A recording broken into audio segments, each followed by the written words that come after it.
Good morning, everyone. We were learning about the subject instrumentation process control of Unit 3 in our last four sessions. We learned about different diagrams such as operational diagram, physical diagram, block diagram. What are the elements of the particular controller, and what are the functions of each element in a controller, the examples of an automatic control system, and also different modes of control action such as proportional control mode of action, integral mode of control action, differential control mode of action, and the combination of the proportional integral control mode of action and the proportional derivative control mode of action. So after learning about all these sessions, so one has to illustrate the principles of automatic process control and different modes of control action. So in this session, we will learn about the proportional derivative control mode of action and the proportional integral derivative mode of control action. So after learning all the control mode of action and the combination of the control mode of action, we will compare and see how exactly one is better than the other. To start with the proportional derivative control mode of action. So we have learned already the proportional mode of control action, in which the correction is made in any controller based on the output value of the controller. So the output value of the controller we always designated in terms of m. So m is directly proportional to error with a time. So that will give you the proportional mode of control action. So error is nothing but what? Is the difference between the output value of the controller and the set point. So in the derivative control mode of action also we have learnt the output value of the controller is always proportional to the derivative of the error. And in this control mode of action responds to the rate of change of actuating error and can produce a significant correction, okay, and fast correction we can say, before the magnitude of the actuating error becomes too large. So this is the speciality of the derivative control mode of action. And the derivative control action will anticipate the actuating error, initiates the early correction, and tends to increase the stability of the system. So when there is an error, it immediately initiates the correction and increases the stability of the system. So that is about the derivative control mode of action. So the combination of the proportional derivative control mode of action will be proportional derivative control mode. So the mathematical equation representation has been given here as m is equal to kp into u of t plus kp into kd into td into de divided by dt. So this system cannot eliminate the offset of the proportional controller, whereas when integral mode of control action is being used in combination with the proportional controller, the offset can be eliminated, and the offset is always 0. And the proportional derivative control mode of action can handle the fast process for the various load changes as long as the offset error is acceptable. So the derivative control action, the controller output will vary as the rate of change of actuating signal. So this is about the proportional derivative control mode of action. So coming to the proportional integral derivative control mode of action, so we have already know what is the proportional mode of control action, what is the derivative mode of control action. So we also learned in the previous sessions of the control mode of action how exactly the action is being made by the integral mode of control action.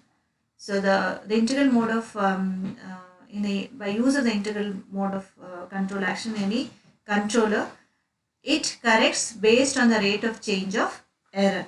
So the correction is being made based on the rate of change of error, and by use of the integral mode of control action, the offset can be eliminated permanently. So the mathematical equation is being given the combination of all the proportional integral derivative and the controller mode of action, which is also called as 3-mode controllers. that is m is equal to kp into e plus 1 by ta 0 to t e into dt plus td d divided by dt. So in this, the control action is such that the effect is addition of the proportional integral and the derivative action. So the derivation of the error is smallest by the use of the proportional derivative action, and the offset is 0 or eliminated by having the integral mode of control action. So the stabilization time can be increased by increased because of the integral control mode of action. So this is about proportional integral derivative control action. So coming to the comparison of all the four modes of control action, the proportional mode of control action has maximum deviation.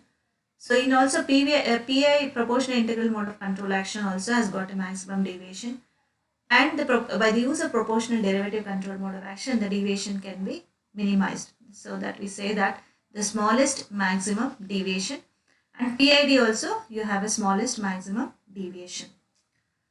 So coming to the oscillation, when it is being compared with all the three modes of the control action, so in the proportional you can see you see the moderate period of oscillation, whereas in the proportional integral mode of control action, long period of oscillation in order to um, uh, bring the offset to 0. So you can expect the long period of oscillation. So in the proportional derivative control mode of action, the offset is smaller than the smallest period of oscillation, and also in the PID control mode of action, the smallest period of oscillation. Coming to the offset we know that sustained deviation even after the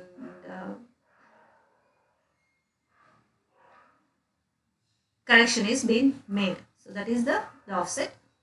The maximum offset you can see in the proportional integral mode of control action. So no offset at all in the PI control mode of action, because the integral mode of control action eliminates the offset permanently.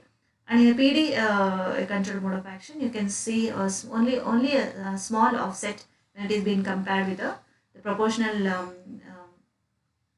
mode of control action.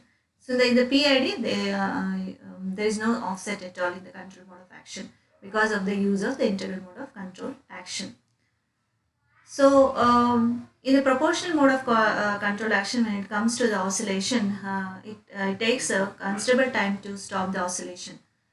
In PI, it takes, because long period of oscillation takes a long time for the period for the to complete the to stop the oscillation. So in the PD, it takes the shortest time required to stop, because it has got the smallest period of oscillation. In the PID, you also have a shortest time period to stop, because you have a derivative mode of control action. So the mathematical equations we have already seen in our last session. So this is the comparison of all the mathematical equation of the expressions based on the error, the control action they make. So these are the comparison of the P, PI, PD and PID control mode of action. So from all these modes of control action, the one has to remember the principle of mode of control action. What is an offset by use of these different modes of control action, and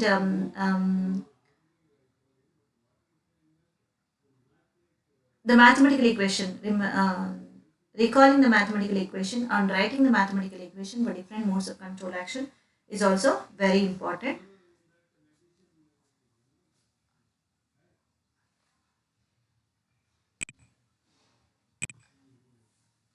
So these are the basic things you have to remember by use of the different modes of control action. I hope you've understood from this session of the proportional integral derivative control action and the proportional derivative control mode of action. Thank you.